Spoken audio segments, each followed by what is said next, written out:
नमस्कार दोस्तों, कैसे हैं आप सभी का मैं आपके प्यारे channel the success point at the rate पे एक बार फिर से आपका स्वागत करता हूं।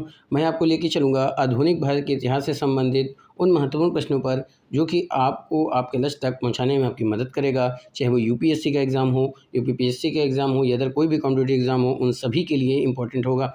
अगर आप आर की तैयारी करते हैं, बैंक की तैयारी करते हैं, टीजीटी, पीजीटी, अदर कोई भी वनडे एग्ज़ाम की अगर तैयारी करते हैं तो उन सभी के लिए ये कॉमन वीडियो है। ये हमने ठाना है सफलता आपको दिलाना है।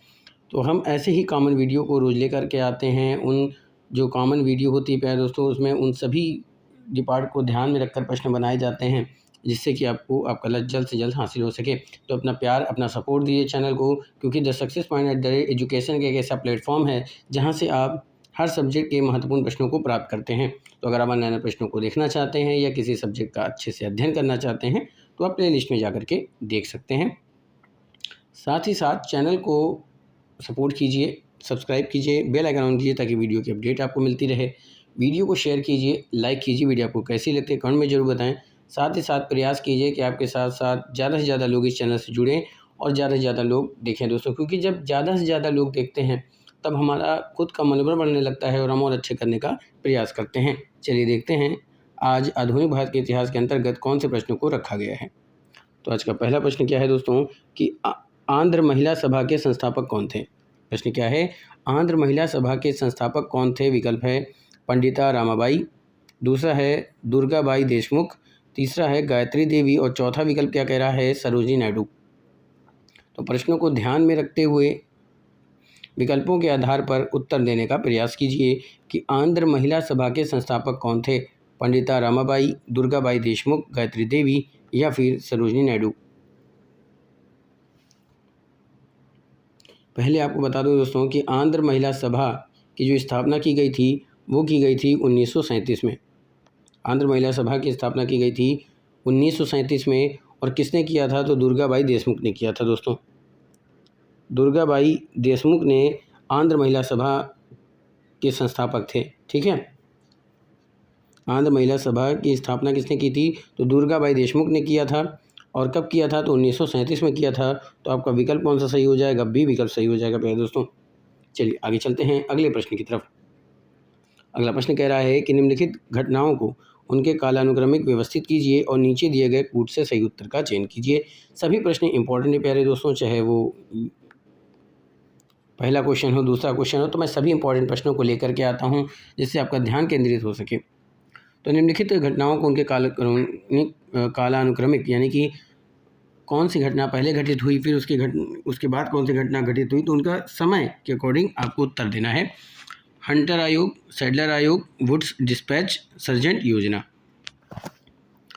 तो फटाफट से उत्तर दीजिए दोस्तों, कौन सी घटना सबसे पहले घटित हुई और उसके बाद कौन सी घटना घटित हुई, फिर उसके बाद एक सीक्वेंस आपको बताना है कि कौन सी घटना किसके बाद आई।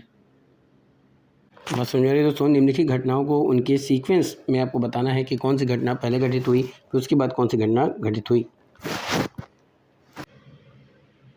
दोस्तों हंटर आयोग, सैडलर आयोग, वुड डिस्पैच और सर्जेंट योजना। तो अगर हम बात करें पहले कौन सी घटना घटित हुई, आइए देखते हैं। पहले उसका सनवाइज लिख लेते हैं ताकि हमें समझने में आसानी हो। ठीक है दोस्तों, अगर हम हंटर आयोग की बात करें दोस्तों, ठीक है, किसकी, हंटर आयोग। तो हंटर आयोग जो है वो 1882, इसकी स्थापना कब हुई थी, 1882 में। सैडलर आयोग की बात करें तो ये 1917 में। उसके बाद वुड डिस्पैच, तो वुड डिस्पैच 1854 दोस्तों। और सर्जेंट योजना की अगर हम बात करें तो 1944।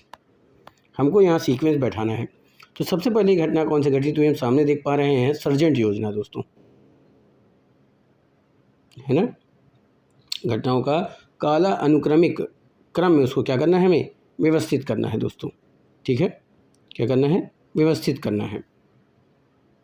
तो सबसे पहली घटना कौन सी घटित हुई थी दोस्तों, वुड डिस्पैच। वुड डिस्पैच के बाद हंटर आयोग। हंटर आयोग के बाद घटना जो घटित हुई थी वो थी सर्जेंट योजना।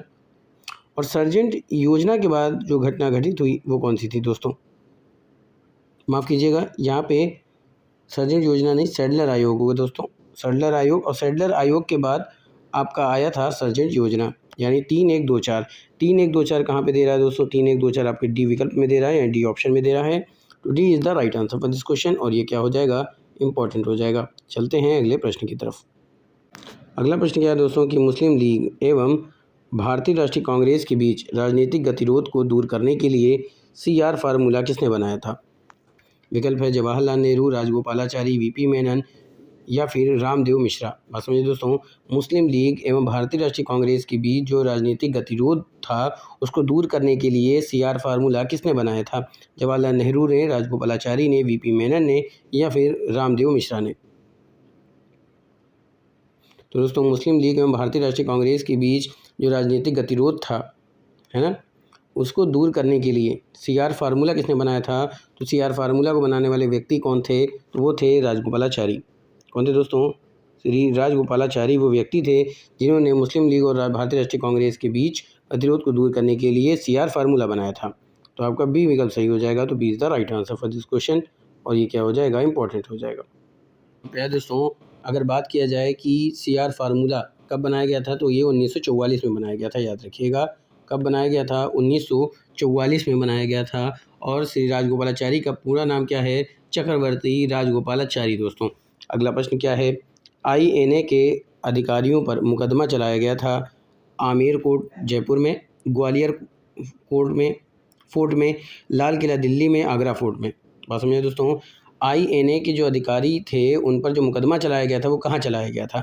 आमेर फोर्ट यानी जयपुर में, ग्वालियर फोर्ट में, लाल किला दिल्ली में, आगरा फोर्ट में। कौन सा फोर्ट में जो है INA के अधिकारियों पर मुकदमा चलाया गया था? तो इसका सही उत्तर क्या है दोस्तों? तो इसका सही उत्तर है लाल किला दिल्ली में। कहाँ चलाया गया था? लाल किला दिल्ली में INA के अधिकारियों पर मुकदमा चलाया गया था। तो आपका सी विकल्प क्या हो जाएगा? सही हो जाएगा दोस्तों और ये हो जाएगा आपके लिए महत्वपूर्ण प्रश्न यानी कि इम्पोर्टेंट। अगला प्रश्न है दोस्तों कि भारतीय राष्ट्रीय कांग्रेस का प्रथम निर्वाचित यूरोपीय अध्यक्ष कौन था? ए विकल्प है जॉर्ज यूले, बी विकल्प है एनी बेसेंट, सी विकल्प है माइकल हिलेरी और डी विकल्प क्या है? AO Hume. बात समझिए दोस्तों, भारतीय राष्ट्रीय कांग्रेस का प्रथम निर्वाचित यूरोपीय अध्यक्ष कौन था? George Yule, Annie Besant, Michael Hillary, AO Hume. बहुत ही लाजवाब प्रश्न है दोस्तों। ऐसे ही प्रश्न आपको द सक्सेस पॉइंट @ पे ही मिल सकता है। तो चैनल से जुड़िए और लोगों को भी जोड़ने का प्रयास कीजिए।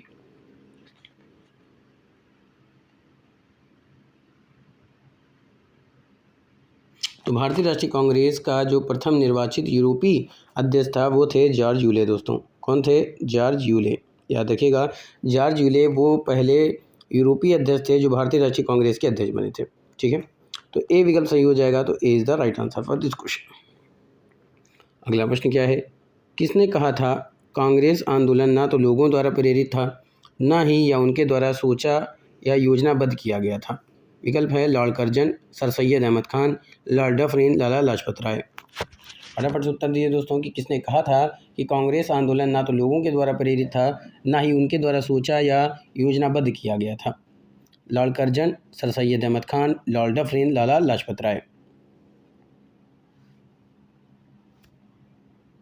तो आपको बताना चाहूँगा दोस्तों कि जिस व्यक्ति ने कहा था कि कांग्रेस आंदोलन ना तो लोगों के द्वारा प्रेरित था, ना ही उनके द्वारा सोचा या योजनाबद्ध किया गया था, तो वो व्यक्ति थे कहने वाले दोस्तों सर सैयद अहमद खान। कौन थे? सर सैयद अहमद खान वो व्यक्ति थे जिन्होंने ये वाक्य कहा था। तो आपका बी विकल्प सही हो जाएगा। तो B is the right answer for this question और ये प्रश्न क्या हो जाएगा दोस्तों? इम्पोर्टेंट हो जाएगा।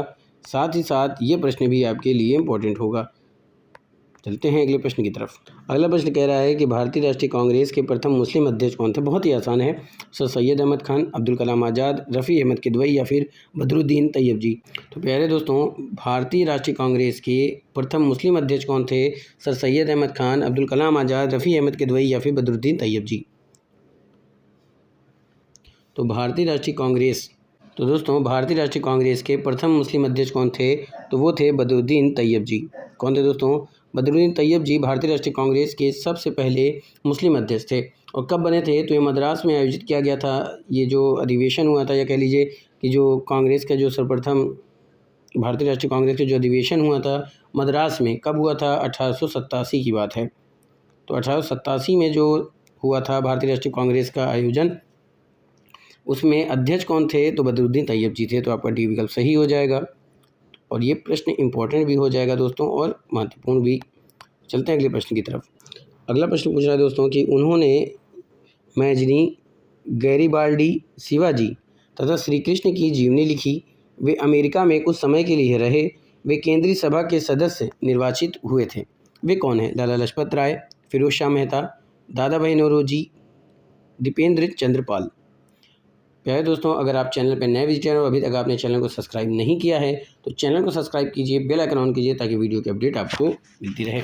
चैनल पर भरोसा कीजिए दोस्तों, हम पर भरोसा कीजिए। हम ऐसे ही प्रश्नों को आपके बीच में लाते रहेंगे और भी प्रश्नों को तैयार किया जा रहा है जिससे कि आपको आपके लक्ष्य तक जल्द से जल्द पहुंचाया जा सके। तो चैनल पर भरोसा कीजिए, सपोर्ट कीजिए, यह आपको ज़मीन से अर्श तक की बुलंदी तक जरूर पहुंचाएगा। और साथ ही साथ प्यारे दोस्तों, आपसे एक चीज़ और कहना चाहूँगा कि संघर्ष और मेहनत से पीछे नहीं भागना है, क्योंकि सफलता उन्हीं को प्राप्त होती है जिनके अंदर धैर्य, आत्मविश्वास और मेहनत होती है। तो जितना अच्छा आपका प्रयास होगा, सफलता आपको उतनी ही अच्छी प्राप्त होगी। तो उन्होंने मैजनी, गैरिबाल्डी, शिवाजी तथा श्री कृष्ण की जीवनी लिखी। वे अमेरिका में कुछ समय के लिए रहे तथा वे केंद्रीय सभा के सदस्य निर्वाचित हुए थे। तो वे कौन थे? तो वे थे प्यारे दोस्तों लाला लाजपत राय। कौन थे? लाला लाजपत राय वो व्यक्ति थे। तो ए विकल्प आपका सही हो जाएगा। तो A is the right answer for this question. और ये सब प्रश्न क्या हो जाएंगे? आपके लिए इंपॉर्टेंट हो जाएंगे। अगले प्रश्न की तरफ चलते हैं। भारतीय राष्ट्रीय कांग्रेस के दूसरे अधिवेशन की अध्यक्षता किसने की थी? आपके विकल्प हैं गणेश आगरकर, सुरेंद्र नाथ बनर्जी, दादा भाई नौरोजी, फिरोज शाह मेहता। भारतीय राष्ट्रीय कांग्रेस के दूसरे अधिवेशन की अध्यक्षता किसने की थी? विकल्प है गणेश आगरकर, सुरेंद्र नाथ बनर्जी, दादा भाई नौरोजी, फिरोज शाह मेहता। फटाफट से उत्तर दीजिए दोस्तों। भारतीय राष्ट्रीय कांग्रेस के दूसरे अधिवेशन की अध्यक्षता कब हुई थी? इसका भी उत्तर दीजिएगा दोस्तों। भारतीय राष्ट्रीय कांग्रेस का जो दूसरा अधिवेशन हुआ था वो कब हुआ था? तो प्यारे दोस्तों, भारतीय राष्ट्रीय कांग्रेस के दूसरे अधिवेशन की अध्यक्षता किसने की थी? तो दूसरे अधिवेशन की अध्यक्षता की थी दादा भाई नौरोजी ने। किसने की थी दोस्तों? दादा भाई नौरोजी ने की थी। तो आपका सी विकल्प क्या हो जाएगा? सही हो जाएगा दोस्तों। याद रखिएगा क्या हो जाएगा? सी विकल्प आपका सही हो जाएगा। C is the right answer for this question. और अगर पूछा जाए कि दूसरा अधिवेशन कब हुआ था, तो दूसरा अधिवेशन हुआ था प्यारे दोस्तों 1886 में। कब हुआ था? 1886 में दूसरा अधिवेशन हुआ था। कहाँ हुआ था? तो एक कोलकाता में हुआ था दोस्तों, याद रखिएगा। कहाँ हुआ था? तो ये कोलकाता में हुआ था। ठीक, कोलकाता में हुआ था। चलिए आगे चलते हैं। अगला प्रश्न है कि महात्मा गांधी के साथ निम्न मुसलमानों में से किसने बाल गंगाधर तिलक की अर्थी उठाई थी? ये प्रश्न कई बार रिपीटेड भी है क्योंकि ये इंपॉर्टेंट प्रश्न है। सर सैयद अहमद खान, मोहम्मद अली, मौलाना अबुल कलाम आज़ाद, शौकत अली। महात्मा गांधी के साथ निम्न मुसलमानों में से किसने बाल गंगाधर तिलक की अर्थी उठाई थी? विकल्प क्या है? सर सैयद अहमद खान, मोहम्मद अली, मौलाना अबुल कलाम आज़ाद, शौकत अली। तो प्यारे दोस्तों, महात्मा गांधी के साथ जिसने बाल गंगाधर तिलक की अर्थी उठाई थी गांधी जी के साथ मिलकर, तो वो व्यक्ति कौन है? तो वो व्यक्ति हैं शौकत अली दोस्तों। कौन है? शौकत अली। तो आपका डी विकल्प सही हो जाएगा। तो D is the right answer for this question. और ये प्रश्न क्या हो जाएगा दोस्तों? इंपॉर्टेंट हो जाएगा। चलते हैं अगला प्रश्न। अध्यक्षीय संबोधन के समय जिस कांग्रेस अध्यक्ष ने हिंदी भाषा के लिए रोमन लिपि लागू करने की वकालत की थी, वे कौन थे? यानी कि अध्यक्षीय संबोधन के समय किस कांग्रेस अध्यक्ष ने, यानी उस कांग्रेस अध्यक्ष का नाम बताना है जिसने हिंदी भाषा के लिए रोमन लिपि लागू करने की वकालत की थी। पहला क्या है? महात्मा गांधी। दूसरा कह रहा है जवाहरलाल नेहरू। तीसरा कह रहा है सुभाष चंद्र बोस। और डी विकल्प क्या कह रहा है? अबुल कलाम आज़ाद। बस समझिए दोस्तों, क्या कह रहा है? अबुल कलाम आज़ाद।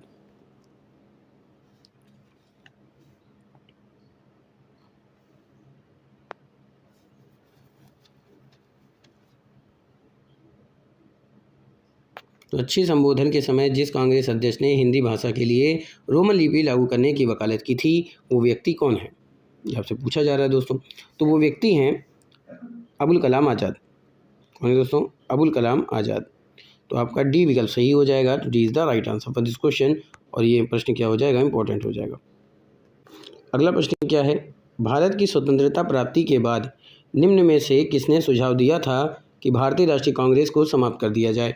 पहला क्या है, श्री राजगोपालाचारी, दूसरा है महात्मा गांधी, तीसरा है जवाहरलाल नेहरू और चौथा है आचार्य कृपलानी। फटाफट से उत्तर दीजिए दोस्तों कि भारत की स्वतंत्रता प्राप्ति के बाद निम्न में से किसने सुझाव दिया था कि भारतीय राष्ट्रीय कांग्रेस को समाप्त कर दिया जाए। श्री राजगोपालाचारी, महात्मा गांधी, जवाहरलाल नेहरू और आचार्य कृपलानी।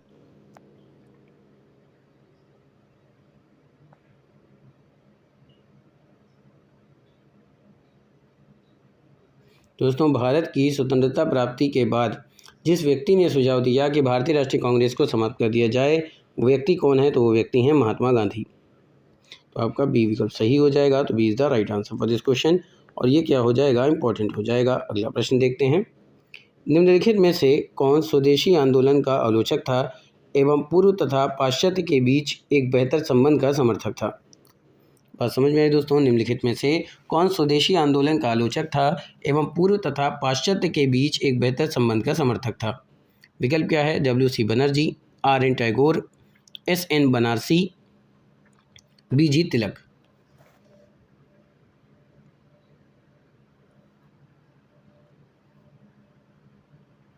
तो प्यारे दोस्तों, रविन्द्रनाथ टैगोर एक ऐसे व्यक्ति थे जिन्होंने स्वदेशी आंदोलन का आलोचना की तथा पूर्व एवं पाश्चात्य के बीच एक बेहतर संबंध का समर्थन किया। तो क्या हो जाएगा, RN टैगोर। क्या हो जाएगा दोस्तों, RN टैगोर। तो आपका बी विकल्प सही हो जाएगा। तो B is the right answer for this question, और ये क्या हो जाएगा, इंपॉर्टेंट हो जाएगा। चलते हैं अगले प्रश्न की तरफ। अगला प्रश्न पूछा है दोस्तों कि बंगाल में ब्रिटेन की वस्तुओं के बहिष्कार का सुझाव सर्वप्रथम किसने दिया था। यानी कि बंगाल में जो ब्रिटेन की वस्तुएं हैं उसका बहिष्कार करने का सुझाव सबसे पहले किसने दिया था। अब्दुल कलाम आज़ाद, अरविंद घोष, कृष्ण कुमार मित्र, सतीश चंद्र मुखर्जी। किसने दिया था दोस्तों। बंगाल में ब्रिटेन की वस्तुओं के बहिष्कार का सुझाव सर्वप्रथम किसने दिया था। अब्दुल कलाम आज़ाद, अरविंद घोष, कृष्ण कुमार मित्र, सतीश चंद्र मुखर्जी। दोस्तों, बंगाल में ब्रिटेन की वस्तुओं के बहिष्कार का सुझाव देने वाले व्यक्ति कौन थे, तो वो व्यक्ति कौन थे दोस्तों, तो वो व्यक्ति थे कृष्ण कुमार मित्र। कौन थे दोस्तों, कृष्ण कुमार मित्र। तो आपका सी विकल्प सही हो जाएगा। C is the right answer for this question, और ये इंपॉर्टेंट हो जाएगा। बात समझ में आ रही दोस्तों। अगला प्रश्न, 1938 में भारतीय राष्ट्रीय कांग्रेस के अध्यक्ष निर्वाचित हुए सुभाष चंद्र बोस, पट्टाभी सीतारमैया, अब्दुल कलाम आज़ाद, रास बिहारी बोस। 1938 में भारतीय राष्ट्रीय कांग्रेस के अध्यक्ष कौन चुने गए थे। आपके विकल्प में सुभाष चंद्र बोस, पट्टाभी सीतारमैया, अब्दुल कलाम आज़ाद, रास बिहारी बोस। बहुत ही अच्छा प्रश्न है दोस्तों, उत्तर देने का प्रयास कीजिए। तो 1938 में भारतीय राष्ट्रीय कांग्रेस के अध्यक्ष जो चुने गए थे वो कौन थे। तो 1938 की बात है, भारतीय राष्ट्रीय कांग्रेस के अध्यक्ष चुने गए थे सुभाष चंद्र बोस। कौन चुने गए थे दोस्तों, सुभाष चंद्र बोस। तो आपका ए विकल्प सही हो जाएगा। तो A is the right answer for this question, और ये क्या हो जाएगा, इंपॉर्टेंट हो जाएगा। अगला प्रश्न क्या है, स्वदेशी और बहिष्कार पहली बार किस घटना के दौरान संघर्ष की विधि के रूप में अपनाए गए थे। विकल्प है होम रूल आंदोलन, बी विकल्प है असहयोग आंदोलन, सी विकल्प है साइमन कमीशन की भारत यात्रा, डी विकल्प है बंगाल विभाजन के विरुद्ध आंदोलन। बात समझ में आई दोस्तों। स्वदेशी और बहिष्कार पहली बार किस घटना के दौरान संघर्ष की विधि के रूप में अपनाए गए थे। होम रूल आंदोलन, असहयोग आंदोलन, साइमन कमीशन की भारत यात्रा, बंगाल विभाजन के विरुद्ध आंदोलन।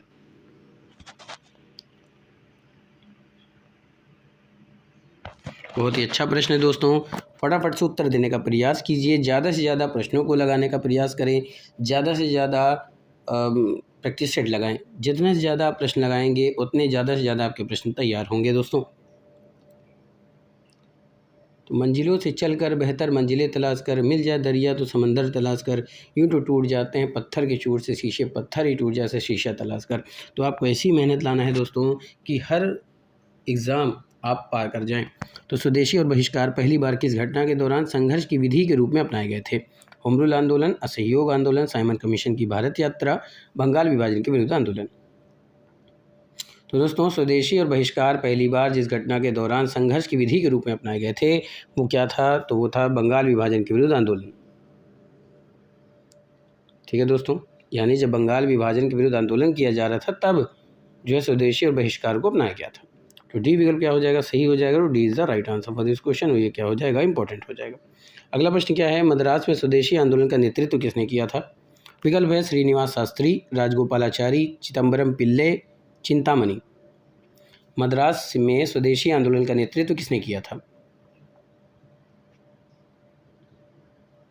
श्रीनिवास शास्त्री, राजगोपालाचारी, चिदम्बरम पिल्ले, चिंतामणि।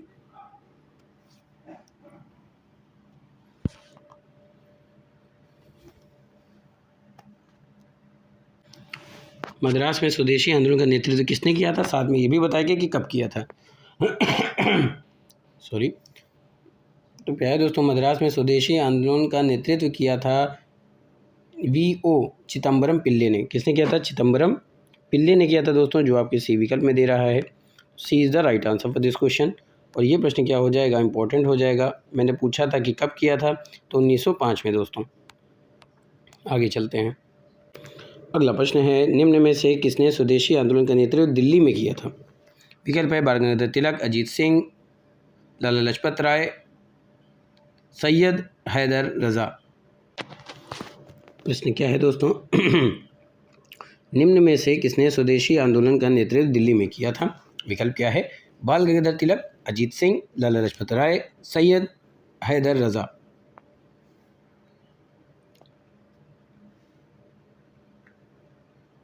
फटाफट से उत्तर देने का प्रयास कीजिए दोस्तों।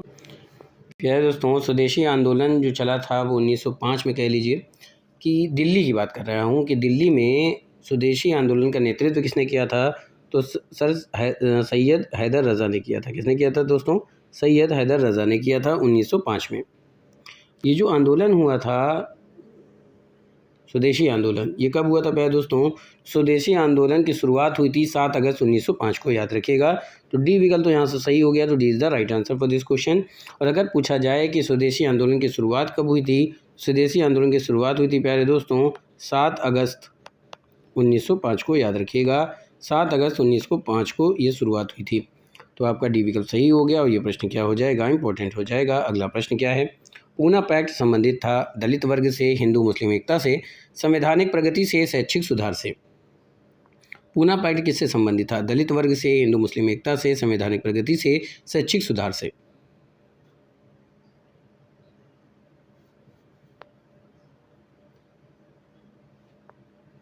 तो प्यारे दोस्तों, आपको बता दूं कि पूना पैक्ट जो संबंधित था वो दलित वर्ग से संबंधित था। किससे संबंधित था, दलित वर्ग से संबंधित था। तो A is the right answer for this question. Poona pact पे हस्ताक्षर कब हुआ था दोस्तों, ये उत्तर देने का प्रयास कीजिएगा, किनके और किनके बीच हुआ था। तो A is the right answer for this question. और ये प्रश्न इंपॉर्टेंट हो जाएगा, फटाफट से उत्तर दीजिए। तो प्यारे दोस्तों, 4 सितंबर 1932 की बात है। पूना पैक्ट पर हस्ताक्षर किए गए थे महात्मा गांधी और भीमराव अम्बेडकर के बीच। तो याद रखिएगा, पूना पैक्ट पर हस्ताक्षर कब हुआ था, तो 24 सितंबर 1932 को किया गया था। ठीक है, आगे चलते हैं। आपने क्या देखा दोस्तों कि पूना पैक्ट किससे संबंधित था, तो ये दलित वर्ग से संबंधित था। तो ए विकल्प क्या हो जाएगा, सही हो जाएगा। तो is the right answer for this question. और ये पूना पैक्ट पर हस्ताक्षर जो हुआ था वो 24 सितंबर को हुआ था दोस्तों, याद रखिएगा। 24 सितंबर 1932 को हुआ था। और किनके बीच हुआ था, तो गांधी जी और भीमराव अम्बेडकर के बीच ये हस्ताक्षर किए गए थे। अगला प्रश्न है कि ब्रिटिश पत्रकार H.W. लेविंसन जुड़े थे असहयोग आंदोलन से, सविनय अवज्ञा आंदोलन से, स्वदेशी आंदोलन से, या फिर भारत छोड़ो आंदोलन से। तो ब्रिटिश पत्रकार H.W. लेविंसन किससे जुड़े थे, असहयोग आंदोलन से, सविनय अवज्ञा आंदोलन से, स्वदेशी आंदोलन से, या फिर भारत छोड़ो आंदोलन से। तो आपको बता दूं दोस्तों, ये जो ब्रिटिश पत्रकार थे H.W. लेविंसन, ये जिस आंदोलन से जुड़े थे उस आंदोलन का नाम क्या है, तो उस आंदोलन का नाम है स्वदेशी आंदोलन। स्वदेशी आंदोलन, सी विकल्प सही हो जाएगा। तो C is the right answer for this question. और स्वदेशी आंदोलन कब हुआ था, तो ये हुआ था प्यारे दोस्तों 1905 में। आगे चलते हैं। ये प्रश्न क्या हो जाएगा, इंपॉर्टेंट हो जाएगा। अगला प्रश्न क्या है दोस्तों कि निम्न में से किसने ऑल इंडिया मुस्लिम लीग की स्थापना की थी। सर सैयद अहमद खान, सर मोहम्मद इकबाल, आगा खान, नवाब सलीमुल्लाह खान। फटाफट से उत्तर दीजिए दोस्तों। ऑल इंडिया मुस्लिम लीग की स्थापना किसने की थी और कब की थी? ऑल इंडिया मुस्लिम लीग की स्थापना कब और किसने की थी दोस्तों? तो ऑल इंडिया मुस्लिम लीग की जो स्थापना की गई थी वो 3 दिसंबर 1906 को की गई थी, ये भी याद रखिएगा। ऑल इंडिया मुस्लिम लीग की स्थापना कब की गई थी? तो 30 दिसंबर 1906 को इसकी स्थापना की गई थी दोस्तों। और किसके द्वारा की गई थी? तो ये ढाका में किया गया था, याद रखिएगा। कहाँ किया गया था? ढाका में किया गया था दोस्तों। कहाँ किया गया था? ढाका में किया गया था। किसके द्वारा किया गया था? सलीम उल्लाह खां के द्वारा किया गया था। सलीम उल्लाह खां के द्वारा किया गया था दोस्तों, याद रखिएगा, सलीम उल्लाह खां के द्वारा किया गया था। तो आपका डी विकल्प सही हो जाएगा। तो D is the right answer for this question. और ये प्रश्न क्या हो जाएगा? इंपॉर्टेंट हो जाएगा। अगला प्रश्न क्या पूछ रहा है कि सन 1960 में अखिल भारतीय मुस्लिम लीग की एक लंदन शाखा की स्थापना हुई थी। विकल्प क्या है? आगा खान की अध्यक्षता में, अमीर अली की अध्यक्षता में, लियाकत अली खान की अध्यक्षता में, M.A. जिन्ना की अध्यक्षता में। तो सन 1960 में अखिल भारतीय मुस्लिम लीग की एक लंदन शाखा की स्थापना हुई थी। किसकी अध्यक्षता में? तो ये अध्यक्षता की थी प्यारे दोस्तों आगा खान की अध्यक्षता में हुई थी। किसकी अध्यक्षता में? आगा खान की अध्यक्षता में। तो ए विकल्प आपका सही हो जाएगा। तो A is the right answer for this question और ये आपके लिए इंपॉर्टेंट हो जाएगा। अगला प्रश्न क्या है दोस्तों? 1909 के इंडियन काउंसिल एक्ट में किस बात की व्यवस्था की गई थी? रैयत शासन प्रणाली, सांप्रदायिक प्रतिनिधित्व, संघीय व्यवस्था, प्रांतीय स्वायत्तता। 1909 के इंडियन काउंसिल एक्ट में किस बात की व्यवस्था की गई थी? रैयत शासन प्रणाली, सांप्रदायिक प्रतिनिधित्व, संघीय व्यवस्था या फिर प्रांतीय स्वायत्तता। तो प्यारे दोस्तों आपको बताना चाहूँगा कि 1909 में इंडियन काउंसिल एक्ट में जिस बात की व्यवस्था की गई थी वो व्यवस्था क्या थी? तो वो व्यवस्था थी सांप्रदायिक प्रतिनिधित्व की। इसकी तो दोस्तों सांप्रदायिक प्रतिनिधित्व की व्यवस्था की गई थी। तो आपका बी विकल्प सही हो जाएगा। तो B is the right answer for this question और ये क्या हो जाएगा? इंपॉर्टेंट हो जाएगा। अगला प्रश्न क्या कह रहा है? दिल्ली भारत की राजधानी कब बनी थी? 1910 में, 1911 में, 1916 में या फिर 1923 में। तो प्यारे दोस्तों दिल्ली भारत की राजधानी बनी थी 1911 में। कब बनी थी दोस्तों? 1911 में दिल्ली भारत की राजधानी बनी थी। तो बी विकल्प सही हो जाएगा। B is the right answer for this question और ये क्या हो जाएगा? इंपॉर्टेंट हो जाएगा। यहाँ से आपने प्रश्न क्या देखा कि दिल्ली भारत की राजधानी कब बनी थी? तो दिल्ली भारत की राजधानी बनी थी पहले दोस्तों 1911 में। तो बी विकल्प सही हो जाएगा। तो B is the right answer for this question और ये क्या हो जाएगा? इंपॉर्टेंट हो जाएगा। अगला प्रश्न क्या है? अतिवादियों एवं उदारवादियों के पुनर्मिलन की प्रक्रिया में प्रमुख शिल्पी निम्न में से कौन था? Annie Besant, M.S. जिन्ना, मैडम कामा, फिरोज मेहता। अतिवादियों और उदारवादियों के पुनर्मिलन की प्रक्रिया में मुख्य शिल्पी कौन थे? मुख्य शिल्पी कौन था? Annie Besant, M.S. जिन्ना, मैडम कामा, फिरोज मेहता। तो कौन था दोस्तों? तो वो था एनी बेसेंट। एनी बेसेंट थी शिल्पी दोस्तों। तो ए विकल्प सही हो जाएगा। तो A is the right answer for this question और ये क्या हो जाएगा? इंपॉर्टेंट हो जाएगा। तो आज का सेशन यहीं पे समाप्त करता हूँ। उम्मीद करता हूँ कि आज का सेशन आपको पसंद आएगा। इसी तरह से मेहनत करते रहिए। मेरी ईश्वर से प्रार्थना है कि आप सबका सिलेक्शन हो दोस्तों। तो आपको मेहनत और संघर्ष से बिल्कुल नहीं भागना है। सफलता जब तक ना मिले तब तक हार ना तू। ठीक है दोस्तों? सफलता जब तक ना मिले सफलता जब तक ना मिले सफलता जब तक ना मिले नींद चैन को त्याग तू, संघर्ष का मैदान छोड़कर यूं ना भाग तू, यूं ही कुछ किए बिना हाहाकार नहीं होती, कोशिश करने वाले की कभी हार नहीं होती। ठीक है दोस्तों? तो यहीं पे समाप्त करता हूँ। फिर मिलेंगे महत्वपूर्ण प्रश्नों पर। तब तक के लिए thank you. Wish you all the best.